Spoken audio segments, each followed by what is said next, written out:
friends. Most of us have them. Unless, of course, you grew up socially awkward or you're a One Piece fan. Kinda hard to make friends when you got 2,000 plus episodes to catch up on. And even beyond that, man, just listen to them. Say, One Piece is the sip of that also refreshing McDonald's Sprite. Or the crisp air hitting your nuts after you take a shower with some peppermint soap. Dr. Bronson, sponsor me. Dr. Bronson, sponsor me. One Piece fans don't take no showers, nigga. Shout out Josh, though. Shout out Josh. But no long intro today, guys. Today we're going to be talking about the different types of friends in a designated group. The first type of friend we're going to be talking about is what I like to call the violationist. This friend is the definition of EBK. Friends can get it. Enemies can get it. They'll cut anybody's ass. And these friends don't even look good themselves. Half the time they be looking like Vern from Over the Hedge. But they'll make a nigga that looks like Michael B. Jordan look like Patrick Beverly. Especially when the girls come around. Oh my god. Do not bring this friend around a female that you like. I don't care how confident you are. That man will make that girl look at you like you dirty. Very funny though, and very fun people to be around.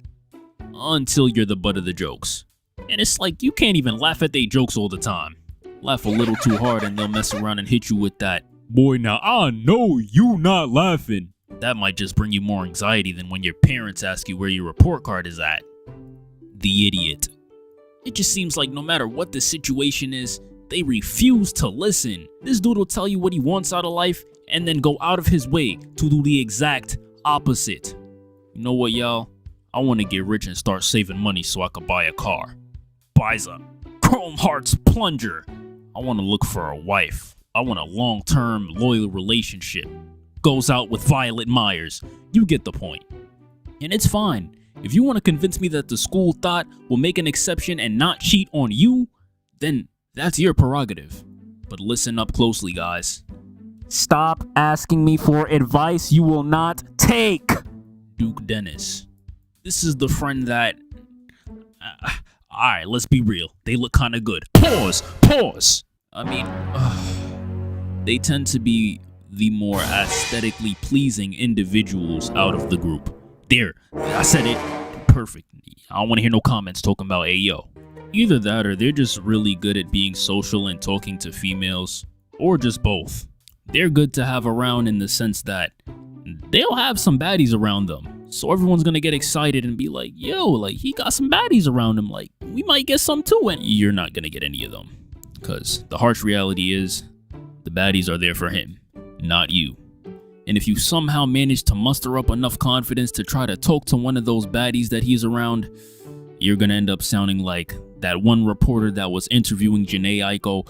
It's embarrassing. What is... I'm sorry.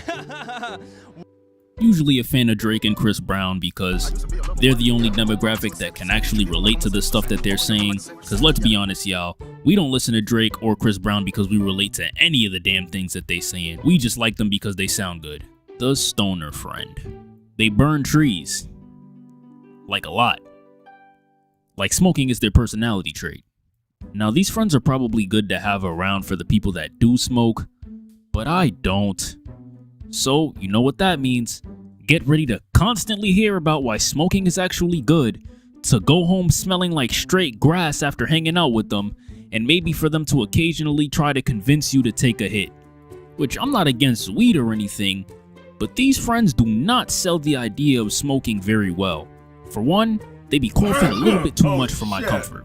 Ew. If you look at a picture of them before they started smoking and compare it to how they look now, the difference is almost nightmare-inducing.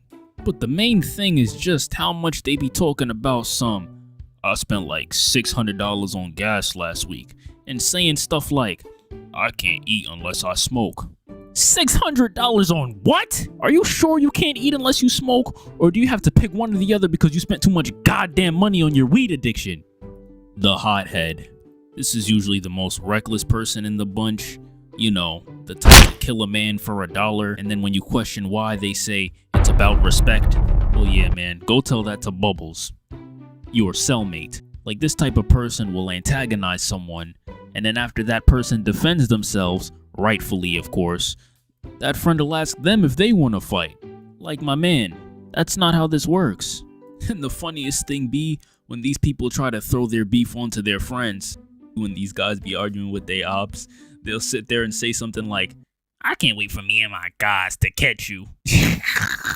I don't even leave the house to catch the bus, let alone ops.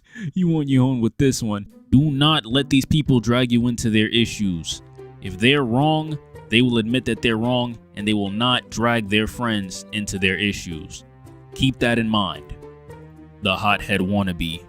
They have the fingers and the mouth of a hothead, but when it's time to take action, they don't have the hands of a hothead.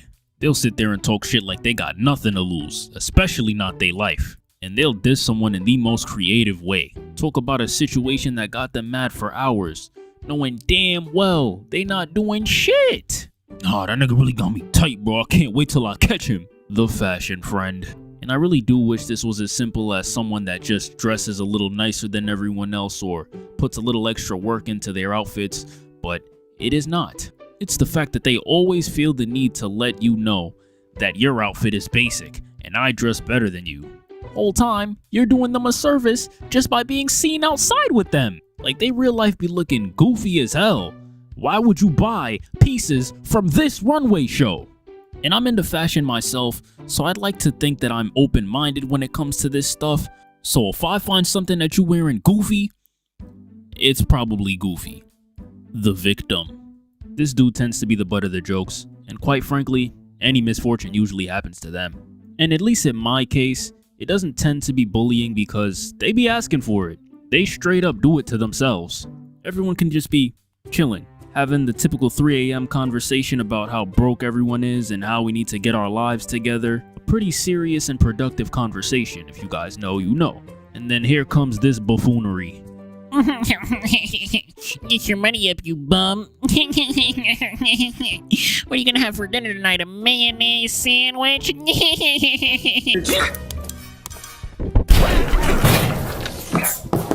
The joke killer.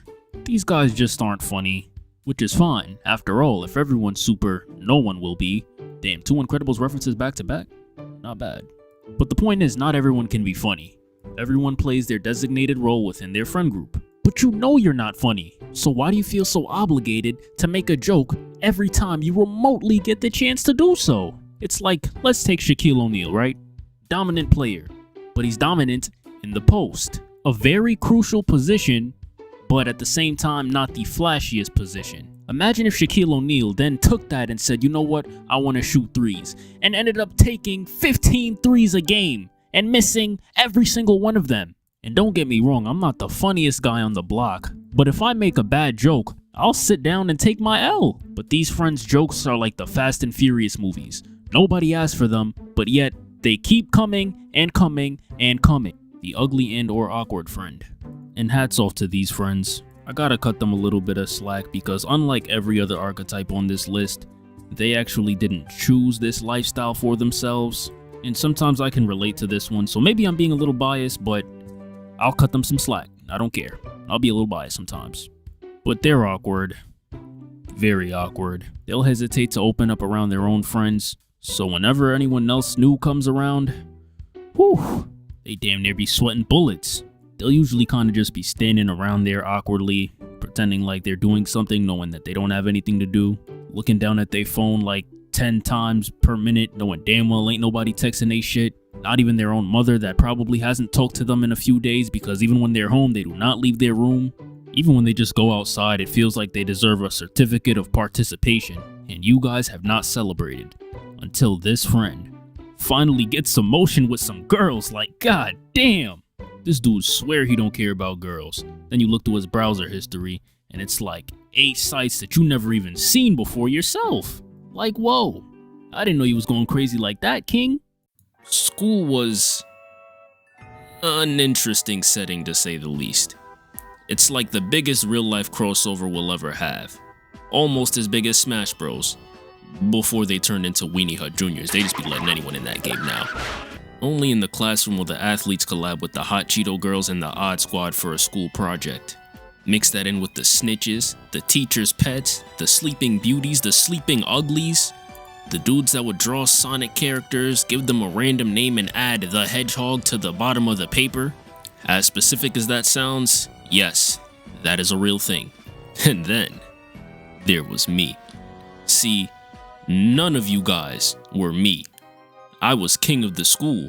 I was like Jimmy Hopkins at the end of Bully. 100 nerd respect, 100 jock respect, 100 see me after class from the teachers. Is what I would say if any of that were true. I was a class clown, but guys, we need to start putting more respect on the names of class clowns. I wear my title of former class clown like a WWE championship. It was not an easy feat at all. We had to make sacrifices. We had to sacrifice our education, our love life, hell, even our literal asses. Because I hope you guys know that when we went home after getting those phone calls, we didn't go home to loving parents that didn't care about what we did. We went home to the belt. You had to be funny 24/7. No days off. It almost got a little stressful. But Sparky, you didn't have to be a class clown, you know? That's always an option. No, it wasn't. In fact, that's honestly the biggest misconception about being a class clown. Once you sign up for it, it's not something you can just do once in a while. It's something you have to keep up with, literally, every day. You can literally feel the energy is off in the classroom when the class clown isn't performing. And as a class clown, you're gonna have those days where you just don't feel like yourself. 9 times out of 10 because your parents had to deal with you the previous night. Should be fine, right? You should be able to just sit in class and be quiet and just be depressed, right? Well, POV. I can't believe they just beat my ass like that, son. Fuck none of these niggas for real, bro. I'm at home getting beaten. None of these niggas care about me, son. Fuck none of these niggas like that. Yo, Sparky, like, you good, bro? Like, why you not saying nothing funny today, bro? Like, you everything good with you? Yeah, bro, I just want to be left alone right now, bro. Like, I'm chilling. I'm trying to get my work done. I'm not trying to get in trouble again. Yo, Sparky, what's that shit you did yesterday? I'm like, that shit had me weak, bro. Like, yo, do that shit again real quick. Bro, that's the same thing that got my game taken away, bro. I'm trying to get my game back, man. I be bored at home. Please, just let me do my thing, man. Let me do my work, man. Sparky, why you not entertaining the class today? You got your console taken away? You got in trouble? Yo, I ain't gonna lie, gang, like, He's not even I was doing his jacking work. these Yeah, look at that motherfuckers. kid. Oh my god. I think it's Yo, I can't even say it. good, Bro, he bro, just like, no, he's not checking himself. Like, I Girl, like, tell me if you good, bro. Just tell me if you good. Oh my god, he's so Good, sad. that's all Oh, I'm like, asking.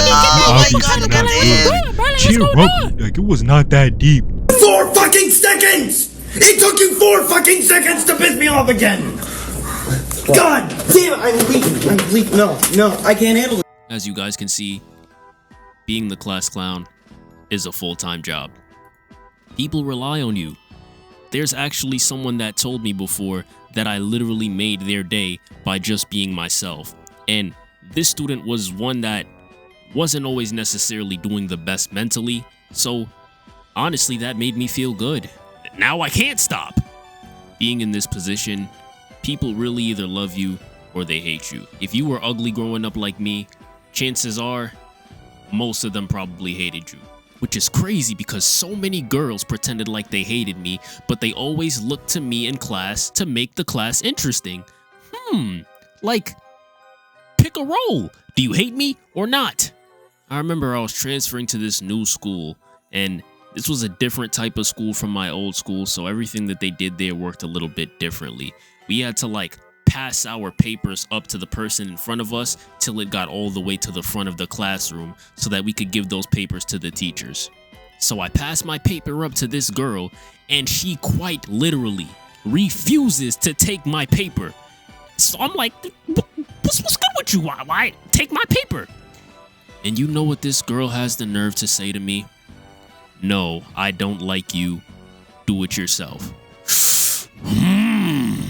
You don't like me, and you're literally the first, and I cannot stress this enough, the first person to look at me whenever class gets boring. The first person to look at me whenever the teachers say, you know what, everyone needs to be quiet, so that I could make a joke, and the whole entire class could just start bursting out in tears.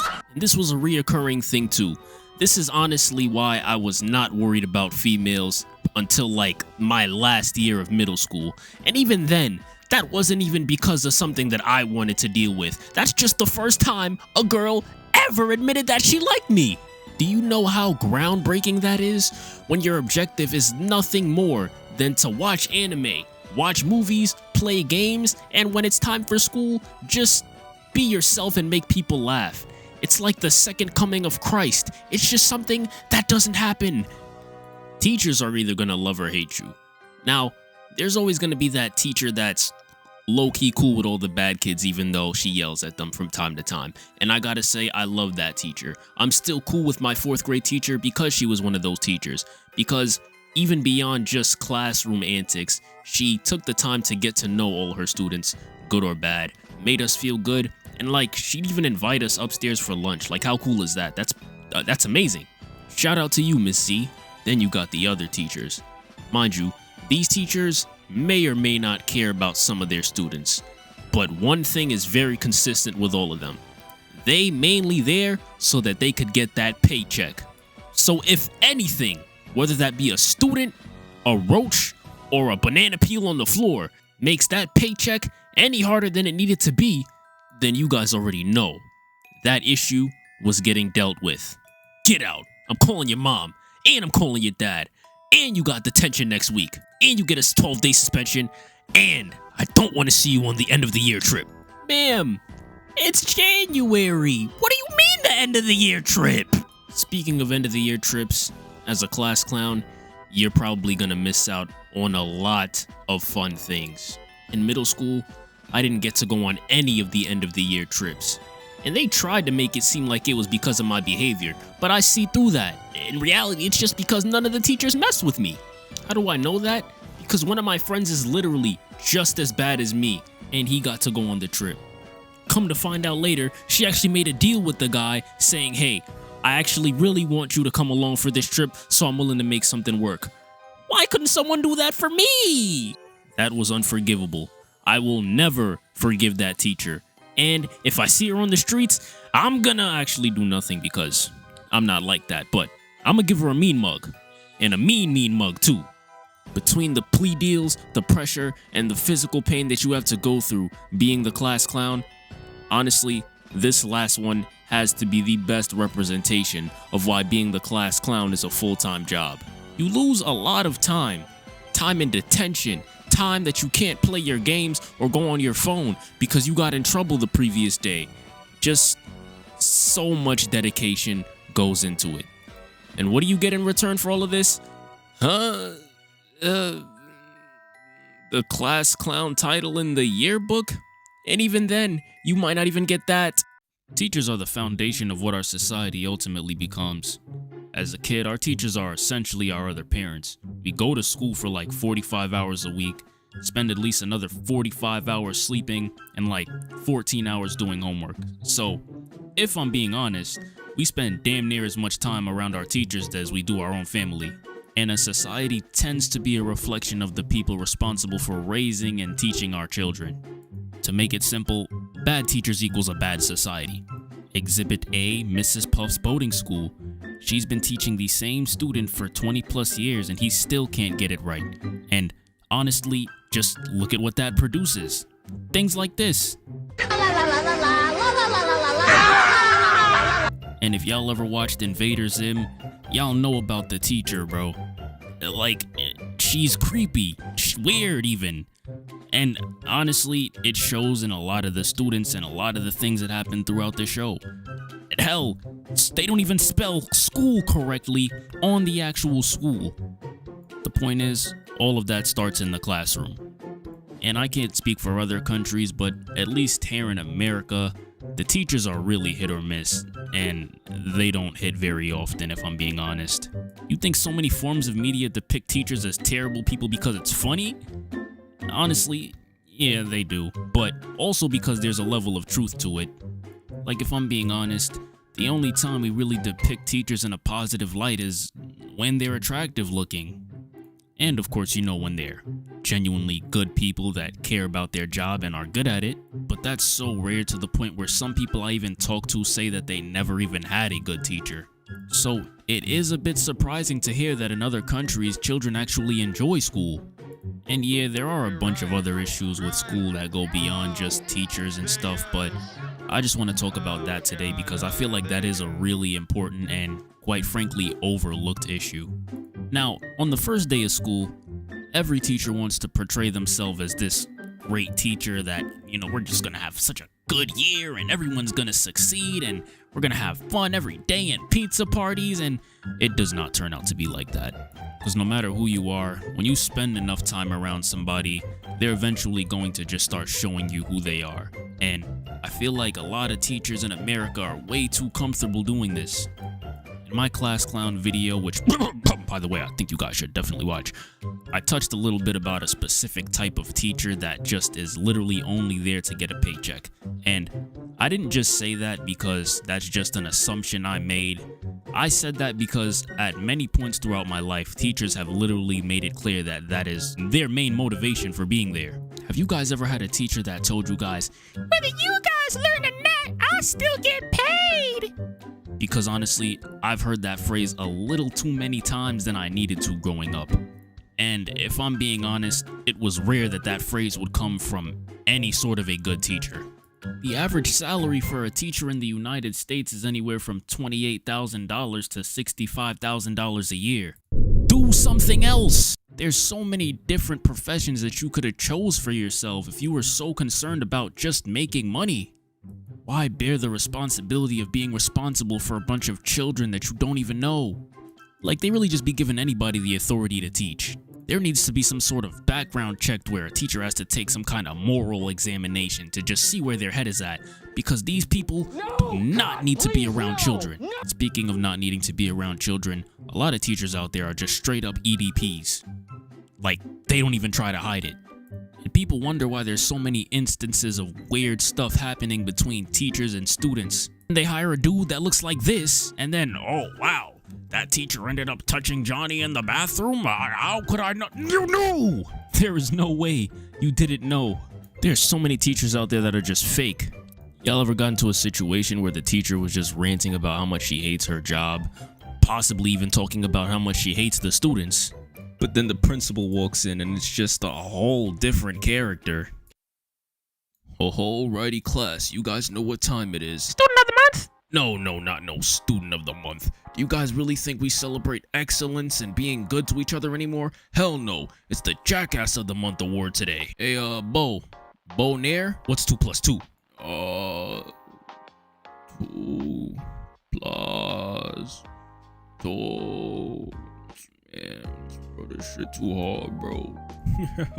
Class, he doesn't even know what 2 plus 2 is. He undoubtedly gets the award this month. Laugh with me or you all fail.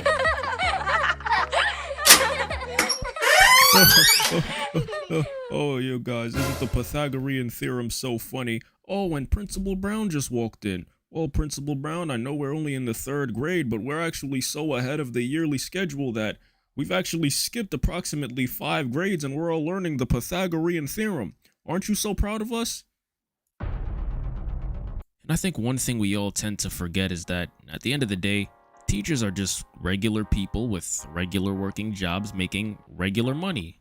So I wouldn't put it past them to manifest their insecurities into their job.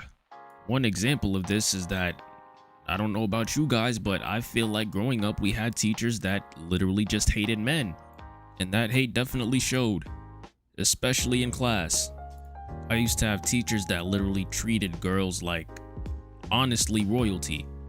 Let them brush their hair in class, let them paint each other's nails, toes, whatever the hell they like to do. And as a dude, as soon as I drop my DS on the floor, oh, give it here. It's getting confiscated. Everything, give me everything. I want your money in your pocket too.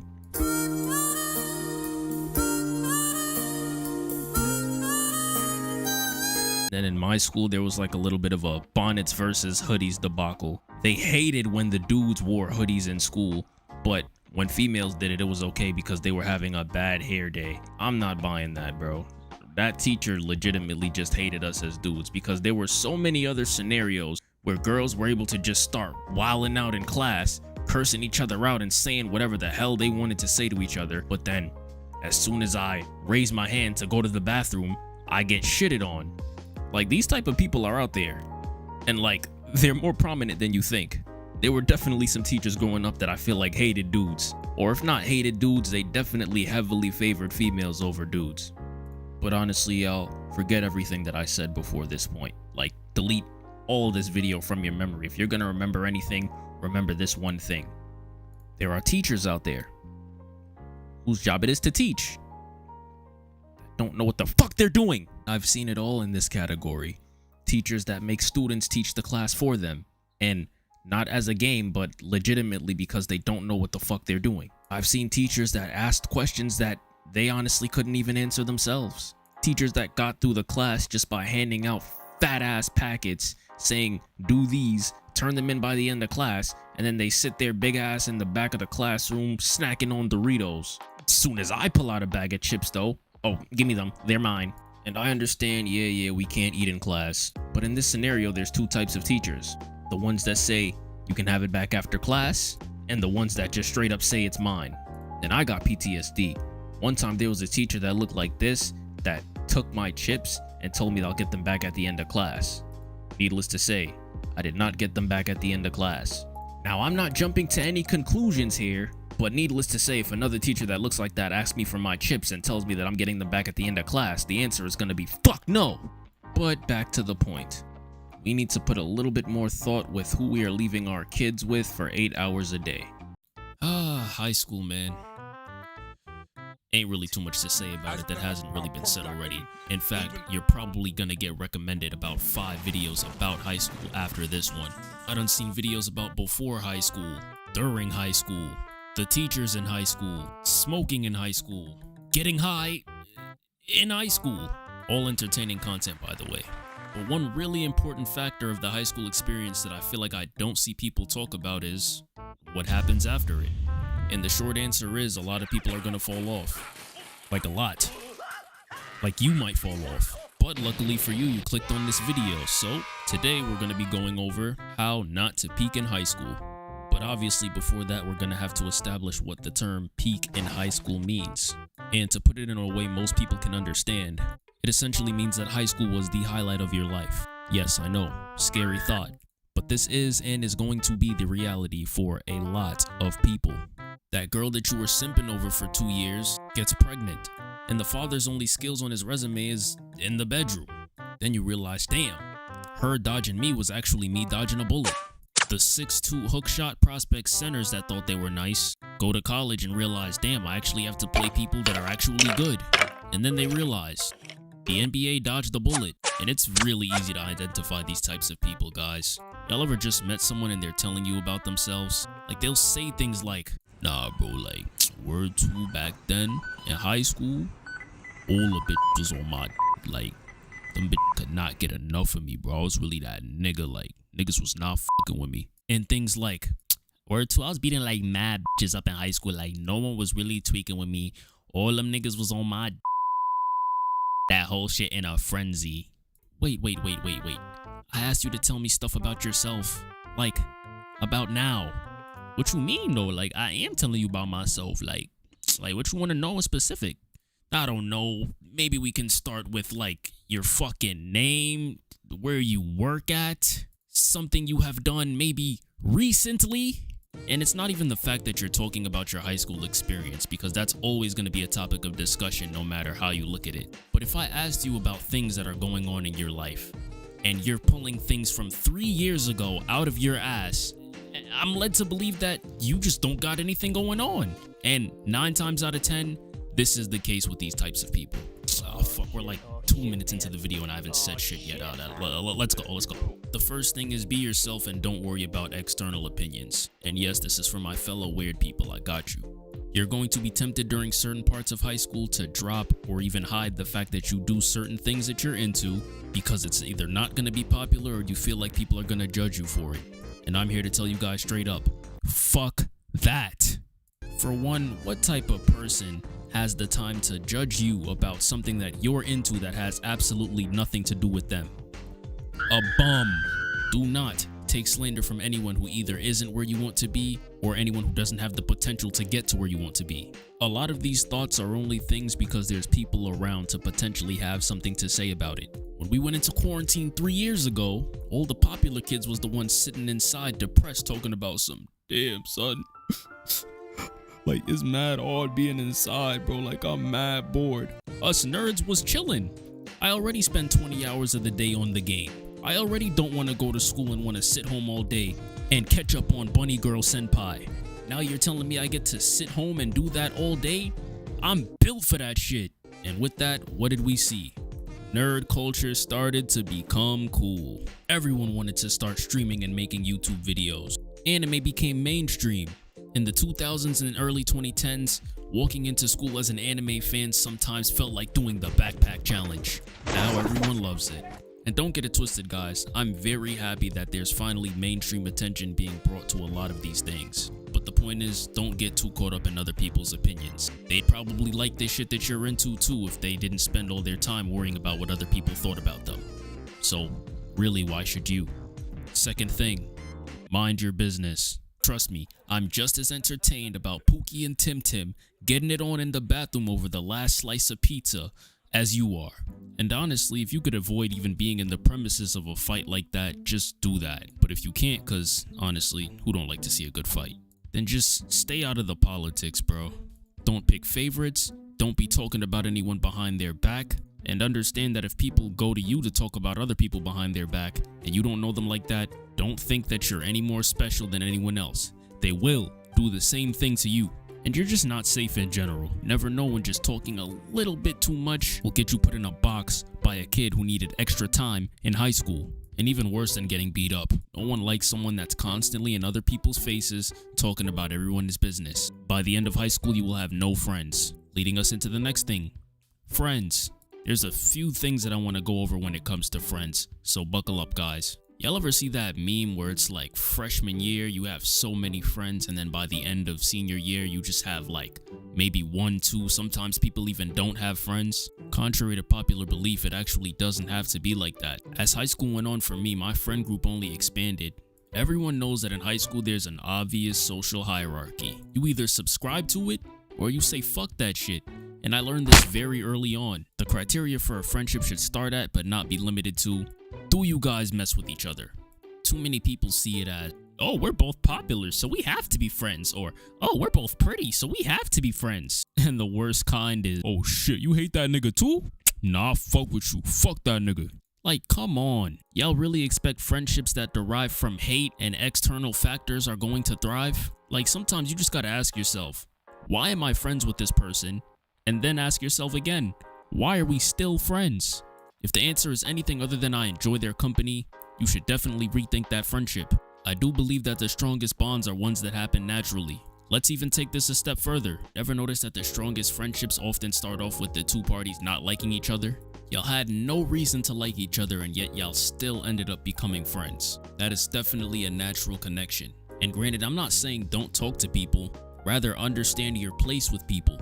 There's a difference between someone happening to come into your life because y'all share the same life circumstances and saying, you know what, we share the same life circumstances, so we should definitely be friends. That is not always the case. Also, develop a home base when it comes to friends. If you guys don't know what I mean about this, let me give you an example.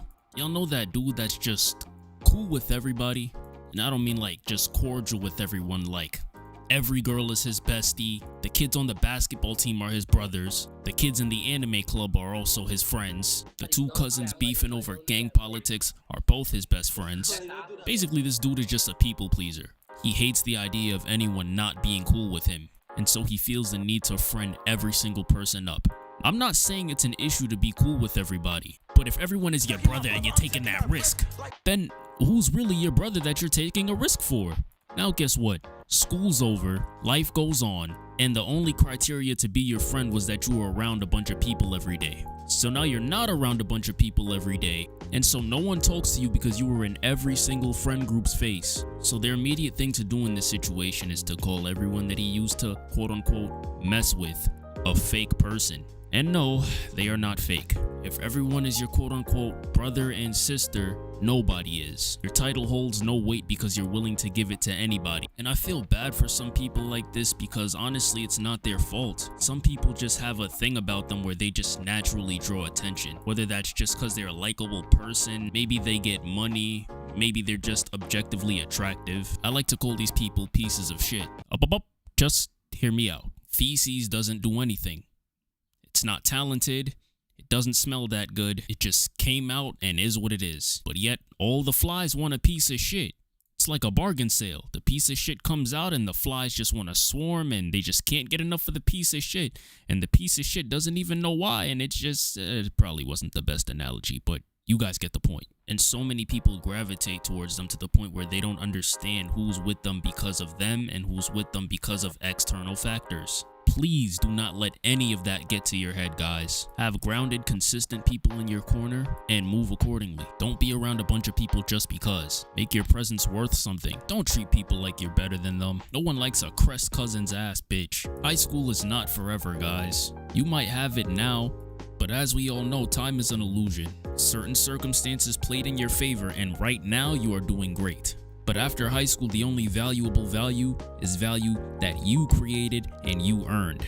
No one's gonna be glazing you because it's the popular thing to do anymore. And this goes for the lame people too. If you are in high school, there's going to be at least one scenario where your name is gonna raise on that Diary of a Wimpy Kid popularity list. Maybe you won a fight, or maybe your Caribbean mother let you grow your hair out and stop getting the bean for once. Regardless of the situation, people are going to give you attention that you probably never got before. And enjoy it, my man, you did your thing. Like, you definitely probably deserve what you got. But when all that clout and popularity comes, don't switch up on your day ones, bro. That's lame as hell. Don't start moving in a way that you wouldn't have moved before. Be humble. What you had before is what's gonna be there after. But also, you never know who's gonna be in what position when. Treat everyone with respect and the way that you would want to be treated. Cause you might just end up at Starbucks one day making their refresher. And me personally, I'm a petty dude. I might just order the most complicated drink on that secret menu and then tell you to do it over. And finally, guys, don't be afraid to start planning your life now. 4 years is not that long, guys. Quarantine was 3 years ago. I can't even believe that myself. Don't shape the rest of your life around 4 years that, in the grand scheme of things, don't matter. None of these people you're trying to impress will be around, and statistically speaking, most of them won't be successful. Their opinions do not matter. And this is why most people peak in high school, guys. They invest their time, their money, their personality, their resources into a 4-year experience that, while important, is not everything. Like, none of this matters. When people go out of their way to try to make high school this beautiful, perfect experience that was the best times of their life, I get the mentality, but that sets the bar for the rest of your life pretty high. Which also wasn't an issue, but you spent 4 years worrying about what other people thought about you, and now your growth is stunted. All that growing you should have been doing in high school, you're gonna have to do in your adult years, which is fine because you're still young, but to go from perfect high school where you just feel so euphoric and every day is a movie, to now having no choice but for life to force you to work on yourself, it's kind of a hard pill to swallow. So if you guys are still in high school, please make sure you do not have to swallow that pill. Life only gets better after high school, guys. Take it from me. And if you feel like you fall under that category where maybe you did peak in high school, it's definitely not too late to make a change. Or maybe it is, honestly. I felt like I had to say some type of uplifting shit at the end of this video. This is pretty goddamn depressing if I'm being honest. But as always, guys, thank you guys so much for watching. Don't forget to take care of yourselves. And peace. I'm sorry, I gotta get back to this. Y'all really used to call me lame as hell for watching anime, and now that shit is cool. Back in school, I feel like there were plenty of nuances when it came to the social hierarchy, but in a simplified form, most people think of it like this. You are lame, nothing you do is cool, and no one likes you, and if that's not the case, they don't really care about you. These people usually sit pretty comfortably at the bottom of the barrel of the monkeys. Then you have the mid-tiers, or outsiders if you will. Typically either no one has an opinion on these people but they're not necessarily considered lame or cool, or they might be a chameleon. They could blend into pretty much any group that they're a part of, and they can adapt to most environments. Then you have, of course, the popular kids. Obviously held to a high regard, acknowledged by all of their peers, Or it really could just be as simple as everybody knows about them, clocking their moves. They might even be influential. But overall, regardless of how they get it, they have the attention of most of their peers. Now, I have viewers that are in multiple positions in their lives, but I want you to ask yourself this. Out of these archetypes that I just gave you, who's the victim? If you're taking everything I said at face value, but more importantly, looking at things in more of a current day standpoint, you probably said the people that are considered lame are definitely the victims. And you are 100% right, especially when they're the ones getting verbally and physically assaulted for essentially getting out of bed to do something that they didn't choose to do every day. But with me now being 2 years and some change removed from my high school life, and the ability to look at the social hierarchy retroactively, I can 110% say that the Quavius Tomlinson, captain of the football team, who averages roughly the same amount of bodies as he does yards on the field, will not be most likely to succeed despite what it says in his yearbook. No, it'll be Bartholomew Quaglington, who averages the same number of bodies as the amount of hairs that he has on his chin. He never even hit puberty. In my How to Not Peak in High School video, I went on record to talk about the negative effects of being perceived as popular amongst your peers in high school, how that negatively affects your mental health, and overall just messes up your perception for how the rest of the world is outside of school, which ultimately is what high school is meant to prepare you for. Now, while I didn't go into as much detail on that specific subject as I'm about to in this video, I feel like I pretty much hit a lot of the right points. And although the overwhelming majority of the reception on that video is positive, I was a bit confused when I saw a bunch of comments putting words in my mouth, saying shit like, I get it. Have a shitty high school experience and then you won't peak in high school. You're just mad that you weren't cool in high school, Sparky. If you hate the popular kids, just say that. But in all seriousness, guys, some people did have that misconception with my perception of popular kids in high school based on that video, in tandem with the fact that someone asked for this video as a video idea. At the end of the day, I'm a man of the I'm a man of the people, so not only do I give my supporters what they want, I offer them more. Like, for example, did you guys know that your personal information can end up on public listing sites? Well, it can. So let me go ahead and introduce you guys to today's sponsor, Aura. Have you guys ever gotten those random calls and emails from some companies talking to you about a service that you didn't subscribe to? And they'll sit there and spam it all day. Well, unfortunately, all data brokers need nowadays is very basic information about you, such as your name, for example. And they can unlock a whole plethora of information, such as your email address, your address, and just many other things that you don't want these companies having. Yes, I know, very scary. But fear not, because Aura can easily identify these for you and submit opt-out requests on your behalf. If you try doing it yourself, it could easily take hours. And I'm no genius, but I say, why not just let Aura handle that for you? My favorite thing about Aura, other than the fact that it just works, is how easy the interface is to navigate. Everything is easily accessible, and if you open it, it will notify you that a problem has been encountered, and most importantly, notify you that that problem has been rectified. And all this at a very reasonable price. And even better news for you, you can try it for yourself for 2 weeks, absolutely free. You can cancel at any time. Just go ahead and click on the link in my description for a 14-day free trial. And I'd like to give a huge thank you to Aura for sponsoring this video. Let me get one thing straight. I don't hate popular people, I don't hate people who were considered popular in school. In fact, I feel bad for a lot of them. Not all of them, but mainly the ones who fell victim to the worst case scenario. Because believe it or not, popularity comes with a price. And the worst part about that price is that unfortunately, many people don't realize they have to pay it until it's too late. There are almost too many studies to count about the correlation between high school popularity and a declining mental health. And school, high school more specifically, is a place where popularity is based off of superficial qualities. Who looks good, who dresses nice, or who's the most well-connected. Things that, yes, can translate into real-world success, but just because you can attain this image amongst a bunch of stupid kids doesn't mean you'll attain or even maintain this image when you get to the real world. Because what sucks about school popularity is you watching this video.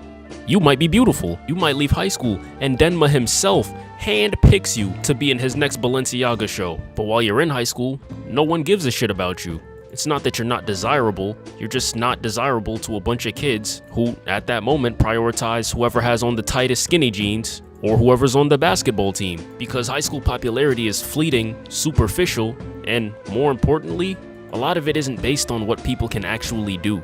Not saying all of it isn't, but there's a reason why we look back on our high school crush and we say, damn, what the fuck was I thinking? And they might not even have been ugly, but it's like, Why did this seem so unattainable when I can do so much better now? Well, for one, let me just acknowledge that you yourself might just be in a better position.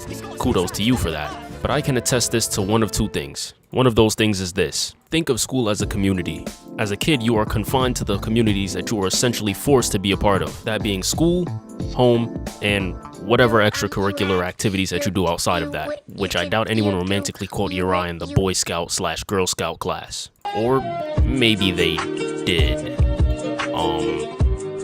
Anyway, in school you're only exposed to what's in your community. And yes, obviously this includes romantically. So yeah, you think Julia's a dime, but you're only looking at and analyzing about 1,000 people every single week. And that's assuming that you go to a school that was decently big.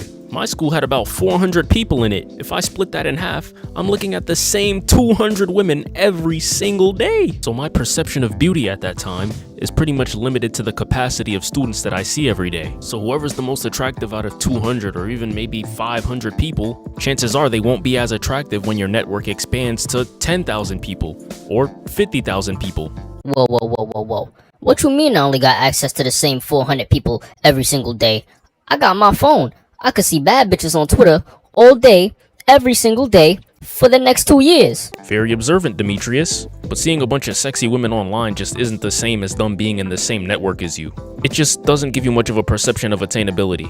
The second thing is, well, remember when I said that popularity is superficial? You really don't have to overthink that. It's genuinely superficial. And keep in mind, what I'm about to explain to you guys isn't limited to children or high school students. This is something that goes on all over the world even after adulthood. So understand that we're dealing with essentially children with a lack of life experience and social awareness. So yeah, you can go ahead and multiply what I'm about to say by 100. But understand that a lot of these people's opinions aren't necessarily their own. Let's take some random guy in school. Now let's say he has a reputation for being the funny guy. What a lot of people won't tell you is half of the school doesn't actually think that he's funny. But because he's developed a reputation for it in a confined setting such as school, he can easily hold that title not because he's funny, but because enough people with influence came together and said, you know what? This is the funniest guy in school. Like, let's say there's a new girl in class. I'm looking at her, I don't really think too much of her, but I mean, she looks cool, I guess. But then my friend Greg is like, Yo, I ain't gonna lie, I'm bugging, or that new girl fake kinda bad. I mean, I think she's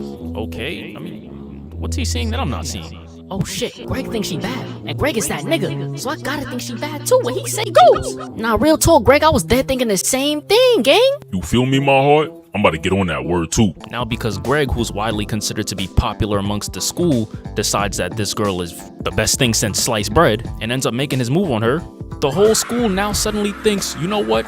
Greg is that guy. He thinks she's beautiful. Now you know what? She has to be beautiful. Mind you, Greg's lock screen is a picture of Krishan Rock.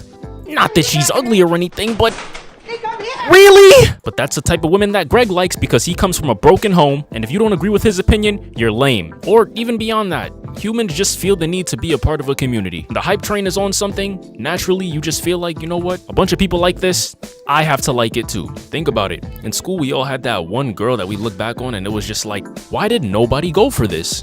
And she's probably actually genuinely beautiful, but it just wasn't popular at the time, so nobody cared. Editing Sparky here. I realized that I could have explained myself a little bit better during this part, so that's what I'm gonna attempt to do right here while I put some random stuff in the background. Let me not say that nobody cared because it wasn't popular, because that isn't always the case for a lot of people. Most people, sure, some even, but not everybody. But understand that when you're in an environment where a lot of opinions are formulated based on what a person of social significance has to say about a topic, a lot of people are only looking in the same direction of what those people are looking at. And the thing about that is, it blocks you from looking at anything else. It's not necessarily that you'd see that quiet girl in the back of the class and think she's pretty and not care, but some people don't even get the chance to see her because when you're in an environment such as school or even the internet where all you hear all day are other people's opinions that might not necessarily be your own, a lot of people don't really think for themselves. But mainly what that does is it blocks your perception for potentially seeing anything else that you might like that you came to your own conclusion on. A bunch of people's opinions are constantly being pushed on you, and in these types of environments they don't have to be right or even something that makes sense. It just has to be the loudest opinion. Or even something as simple as the opinion that makes people think, the opinion that might be controversial. Plus on top of that, another reason why most people wouldn't care for a genuinely pretty girl that isn't popular is because you simply get more cool points for dating the person that everybody wants or most of the attention is on. It's really that simple, but Hopefully this clarified my point, and hopefully you didn't skip this part, which I know a lot of people are going to do. But back to the video. Bye! And I'm not bashing anyone for it either, it's a natural thing. I feel like everyone falls victim to this at least somewhat to an extent. And let me just clarify something real quick. I don't think that popularity is a relationship-based construct, but more like a reputation-based construct. I think you can be very popular and only have like 3 friends. And I think you can have 15 friends and not be popular. Popularity, or lack thereof, are based upon the perception that the majority have of you. The problem with that, especially in school, is it can really come from anywhere and anything. It doesn't have to be based on what you can do, what you bring to the table, or a talent that you may possess. It can come from things as simple as, this unimportant group of people said that you're important, so now you're popular. The problem with this is, well, it makes your self-esteem conditional. And unfortunately, when that applause fades, the only thing left is your reflection in the mirror. So imagine this. Throughout high school, your opinion on yourself was essentially based on what others thought about you. Well, what happens when those same people aren't around anymore? You guys see where I'm going with this. Depression. Nah, it doesn't really always have to be as extreme as depression, but you will definitely lose a huge part of yourself. And as much as people have a certain image in their head of what a popular kid looks like, some of them are really cool, down-to-earth, genuine people. But as I stated, some people are just special. They have an energy about them that just attracts a bunch of people. And this can be for a number of reasons, including that, well, they might actually just genuinely be talented, or have something that maybe other people don't have, or, you know, just have aura.